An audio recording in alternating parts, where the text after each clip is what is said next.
ಪ್ರಳಯ ಕಾಲದಲ್ಲಿ ಆಲದೆಲೆಯ ಮೇಲೆ ಮಲಗಿದಾಗ ಹಲವು ಆಭರಣಗಳು ಜಲವು ಆಗಿ ಜಾಣತನದಿ ಮರುಳು ಮಾಡಿಕೊಂಡೆಯಲ್ಲಿ ಮಾಯಾದೇವಿಯೇ. ಇರುಳು ಹಗಲು ಏಕವಾಗಿ ಹರಿಯು ನಿನ್ನ ಬಿಡದಿ ಪಂಕ್ತಿ ಮರುಳು ಮಾಡಿಕೊಂಡೆಯಲ್ಲಿ ಮಾಯಾದೇವಿಯೇ.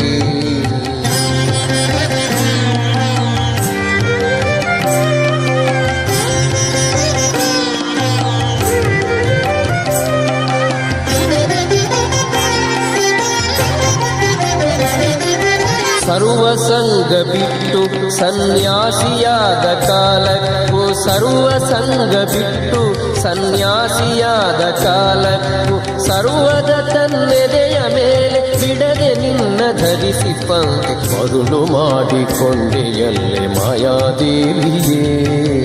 ಇರುಳು ಹಗಲು ಏಕವಾಗಿ ಹರಿಯು ನಿನ್ನ ಬಿಡದಿ ಪಂಕ್ತಿ ಮರುಳು ಮಾಡಿಕೊಂಡೆಯಲ್ಲೇ ಮಾಯಾದೇವಿಯೇ.